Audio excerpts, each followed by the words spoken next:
Hello and welcome, Dirty Sacks here, and I'm going to be talking about the explosive console war that's just kicked off in early November. First, I would like to thank Valve for really shaking things up enough to give content creators a lot to talk about. Before I begin, I'm new at this and I have a lot to learn, so please bear with me as I get good. In the past few months, we've seen Xbox burst into flames.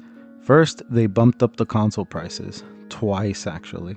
After the second time, news that Walmart and Target were taking Xbox off their shelves swept the gaming industry. And it was a day or two before it came out that this wasn't true. By then though, content creators had ripped them to shreds online. As unacceptable as it is for misinformation like that to really grip the conversation, we really have no choice but to acknowledge the fact that it says something that this news was believable enough to spread like that. Pretty soon after, they increased the price for Game Pass, and it was revealed that after the big acquisition, as in when Microsoft purchased Activision, the higher-ups in the company took the elevator all the way down to the basement level of the building and told Phil Spencer to generate a 30% profit margin to justify the spending. As a note, Microsoft had previously also bought ZeniMax for Xbox, so to stay in Microsoft's good graces, Xbox shook down all of its Game Pass customers for more funds and called it a day. There are a lot of nail-in-the-coffin moments here for sure, but an interview with Satya Nadella is, in my opinion, the biggest one. He stated that gaming as an Xbox, because he didn't even refer to Microsoft's gaming department by name, isn't competing with gaming, as in PlayStation. It's competing with short-form entertainment.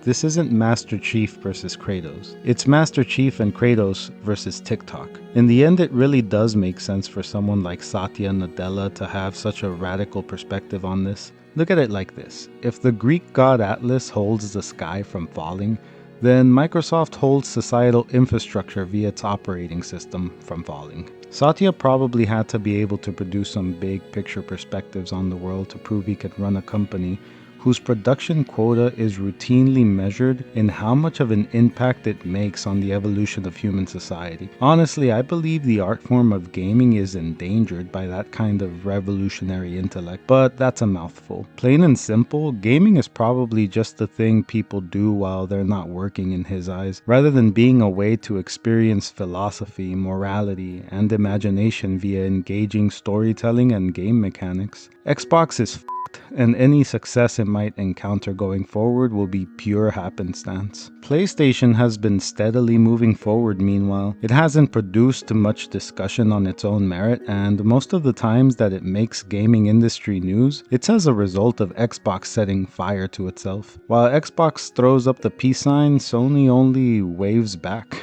acting like nothing happened as PlayStation players experienced Gears of War, one of its most contentious enemies in the exclusives wars decades ago, on their console like we've entered some kind of bizarre alternate reality. Sony sure as hell is still fighting the console war, even as Space Cadet Xbox plays it off, but it didn't shut the door on those juicy Xbox exclusives when they came a-knocking. Xbox announced a hybrid console coming in 2027 that would allow access to the Steam library, and therefore PlayStation's old exclusives, and so they responded by announcing that they would be releasing a console in 2027 as well. Nothing else though, probably because they could just go ahead and not release their new exclusives on the Steam library, or delay them even longer if they need to in order to keep a leg up. And this is pretty much how it was for quite some time until Valve entered the picture. News of the Steam machine hit the waves. It'll bring the Steam storefront and all of those old PlayStation exclusives directly to your living room. Unlike the Xbox hybrid console running that ugly, unwieldy Windows OS that soured some of the reception for the ROG Ally, it'll run its more efficient Steam OS, and guess what? If you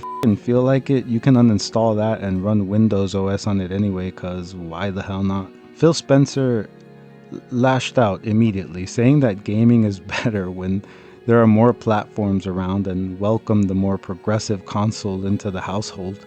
Friendly as ever. Progressive is actually a good word for the Steam machine, because as awesome as it is, outlets like Digital Foundry and IGN's next-gen console watch, for example, are in agreement that the Steam machine is a little light on the hardware. Nevertheless, depending on the price, it has a strong chance of finding its place in the industry. At a $500 to $600 price range, it could steal away casual gamers who aren't willing to pay upwards of $1,000 for next gen. At a higher price range, however, it could alienate itself from both consumer types. If it's too expensive, casual gamers might steer clear, while the true enthusiasts would likely prefer something with better hardware at a similar price. Regardless of the future success of the Steam Machine, one thing is for certain. This leaves Sony as the only console in the war without PC versatility. This doesn't hurt its gaming library very much because it's still the king of exclusives, but it does leave it without modding capability. And because Xbox has access to more cutting-edge hardware when building machines, players will have the option to play its exclusives on a stronger machine via the Steam storefront, even if they have to wait a year or so for them to release. The gaming industry exploded when the Steam Machine was announced, and a large part of it was about how Xbox was dead for the 27th time. This was a giant middle finger towards Xbox, they said.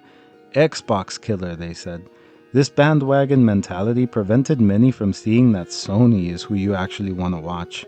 The metrics have shifted against them far more aggressively than for Xbox, and they don't have Satya's billions backing them up. They actually have to fight for their position. Sure enough, news dropped that Jez Corden, a prominent leaker of Xbox news, believes that Sony is going to pull out of the PC gaming scene, which means not Steam or Xbox could have reasonable access to their exclusives. Now, before we move forward here, let's remember when misinformation spread about Xbox that Walmart and Target wouldn't sell their console anymore. This is only a rumor, and even then, it could be wrong information altogether.